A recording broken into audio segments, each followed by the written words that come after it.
The first hole here at Rutland Water, 454 yards of par 4.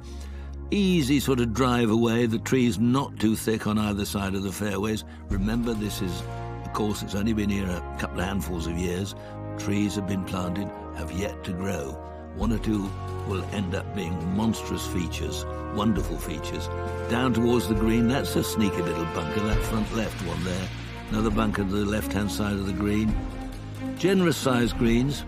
I like the way modern architects are just raising the greens up a little bit. That helps water to shed off the green, helps the drainage, but it also makes easy maintenance. You don't have dozens of bunkers everywhere. I like it.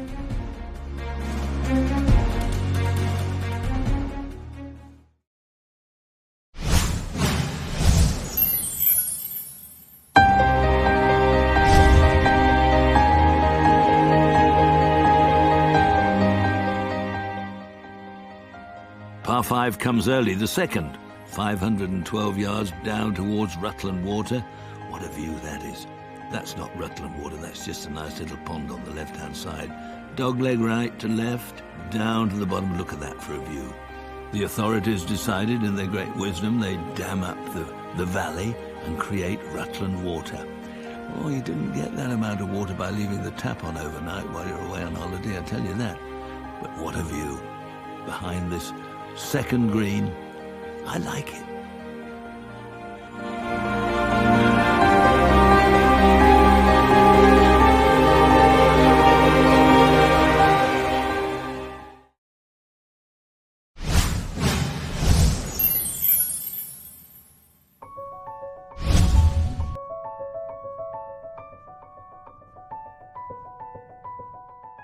The third hole is very interesting, just 264 yards, but it's a par 4. Now, the modern way of looking at things is it's nice to have a hole of this sort of length, tight, one you can drive, but also one you can take 6 or 7 at. You see the pond on the right, ground slopes down a little bit towards the water.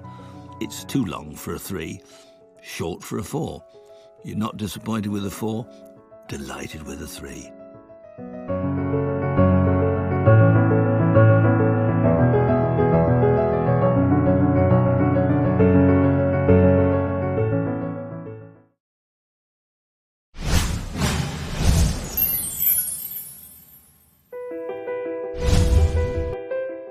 Now, the fourth hole here at Rutland Water is really a par 3. 120 yards, yep, that's all it is from the very back tee. But you can see, well, although it's a generous-sized green, that's a big bunker, quite a deepish bunker. You don't want to be buried in there. Again, rough on the right, rough on the left. It looks inviting.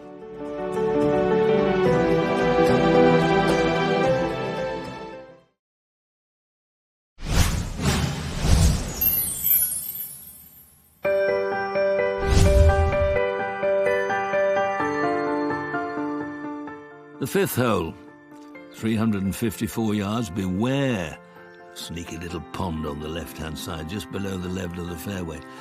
The bigger hitters will sail over the top of that, but for the shorter ones, be aware of that. Into the wind particularly, you've got to make sure you get a good crisp drive away. A couple of bunkers up by the green, left and right. Another feature here, they're not mean with the size of the greens. Big greens mean you can find plenty of places to put the pin. So if you get a lot of wear and tear, a lot of play, the course doesn't get worn out. 354 yards, attractive view at the back. Look at that, that's the view from behind the green. Tee round the corner to the right.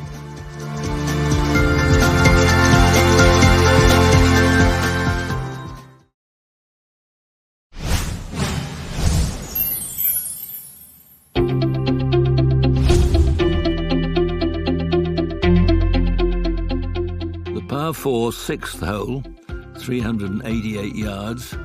Nice driving hole. Beware, on the right-hand side of this hole, there are a couple of little ponds which will catch many a decent drive.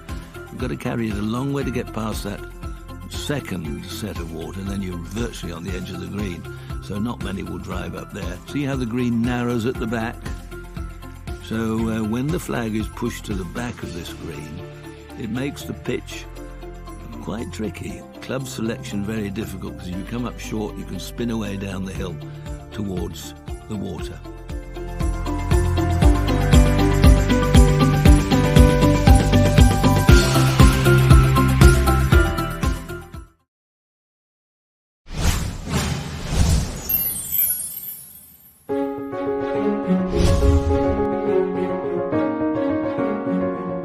The second par 3, the 7th, is 187 yards.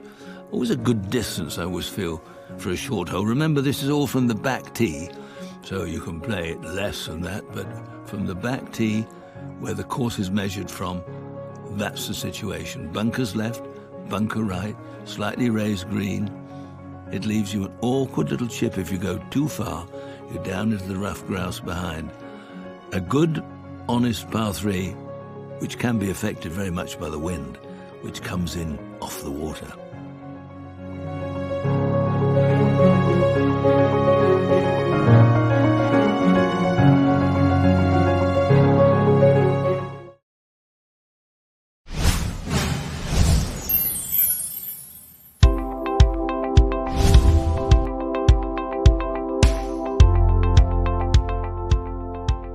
The 8th is the first of the big par 5s, 585 yards from the very back.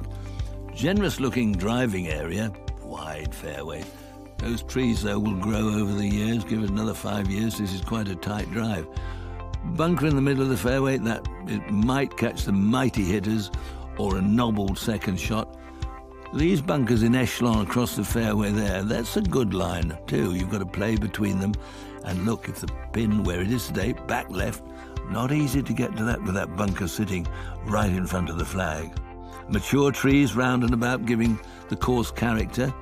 Got a lot going for it, Rutland Water. Be interesting to see what the future holds.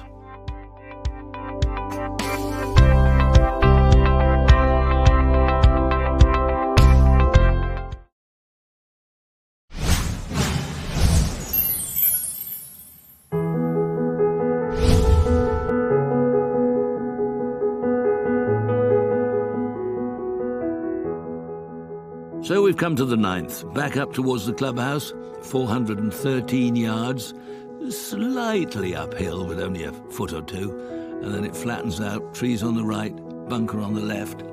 But as all the holes we've seen so far, a generous driving area, providing you hit it straight. And up towards the green, bunkered left and right. One at the back, now that's a tricky one, isn't it, that's hidden from view. You think you've played a good one, it just rolls through the back of the green into that awkward bunker. Quite a little bit of slope on this green. Nice shape, generous in size, and a big bunker.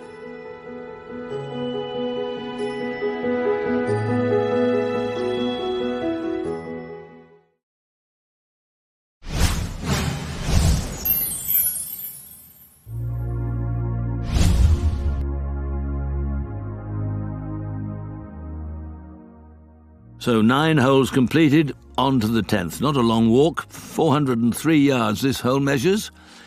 And once more, straight away towards the water. 2 bunkers on the left. Just beware as the fairway swings around, a little bit left to right. All the trouble really on the left-hand side of the screen. But when you get alongside the green, see how close that hedge is. Now you only want a bit of a slice. Unlucky bounce. You're in the hedge. So be mindful of what you're doing. This is a good, strong par 4.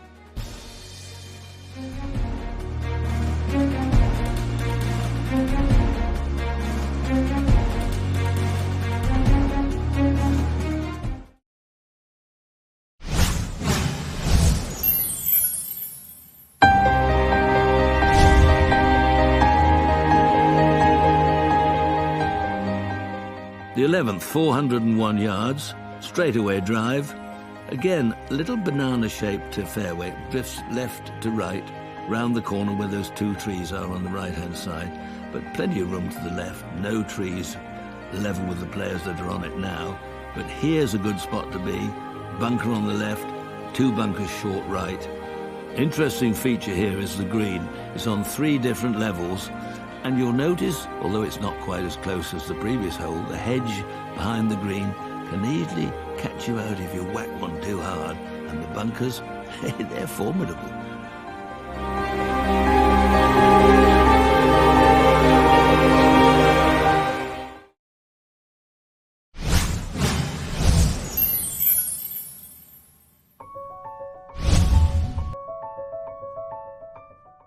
First of the short holes in the Inwood Nine, 140 yards over the water. The water, well, it's fairly close to the front of the green, but not frighteningly so. Although I guess for many, what's that, 5 or 6 paces? Not all that far. I like the look of this hole.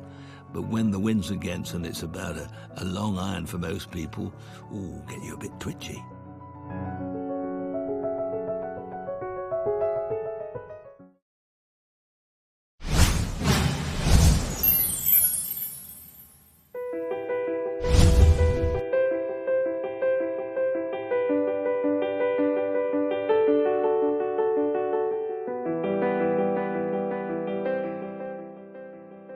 The 13th, now this is a rarity, a hole in British golf over 600 yards.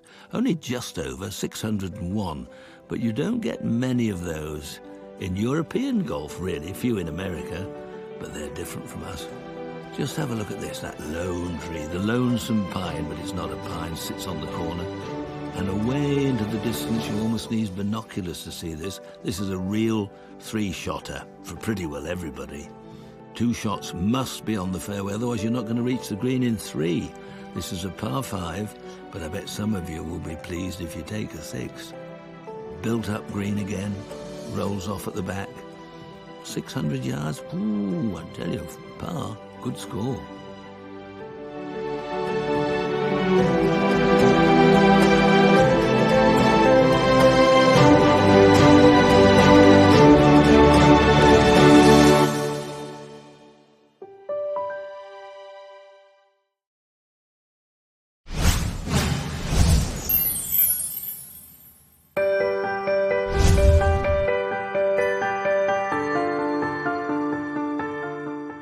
Fourteenth hole, 339 yards, up over a slight rise, and what do you see when you get over the top looking down? You'll see some big bunkers that look more like pieces of a jigsaw puzzle, but interesting shape, not just dull, ordinary soup basin type things, but a character in them. Bit of work for the old greenkeeper to do to look after them, but worth it every time. This is a very good short par 4.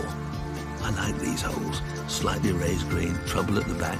You don't lose too many balls, or you shouldn't do, but if you miss cue, it's going to cost you a shot.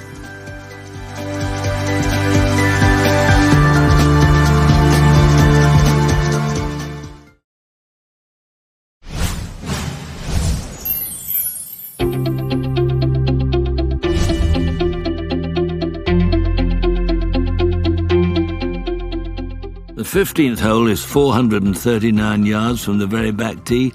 Again, a very strong par 4. Depends on the wind, of course, but on a calm day, well, you just sweep one away to the corner, just round the corner maybe a little bit, but there's water ahead. Be careful where you're going. They gobble up rubber at an alarming rate, and it's not all that far off the green, is it? I wonder how many balls they've fished out of this pond. Oh, that's close. That's almost like some of those courses in America. There's a good engineering job to keep that green built up like that. Bunkers on the other side. Well, I like this one, but then I'm a bit of a sadist.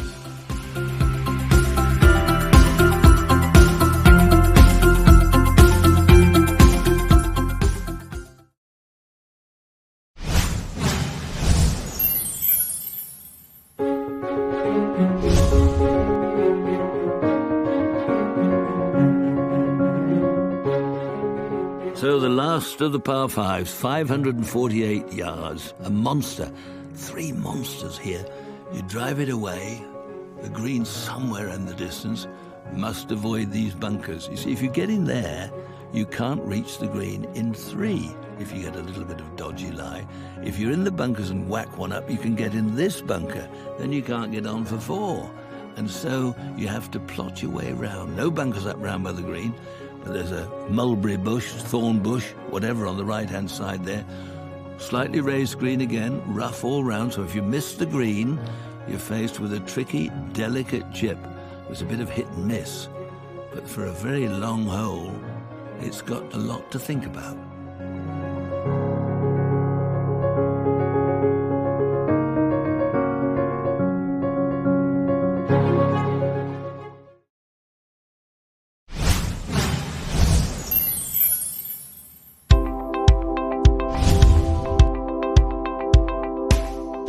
So the 17th hole, the last of the short holes, not too short actually. This par 3 is 197 yards, just the one bunker up on the left-hand side. Interesting feature, it's the same shape as Rutland Water. Bit drier, but the same shape, so don't go in there. Plenty of room, you see the wind sweeping across, blowing you left to right, sweeping round, turning all the time. This is no pushover par 3. You walk off here, you're delighted with the 3, sometimes with the 4.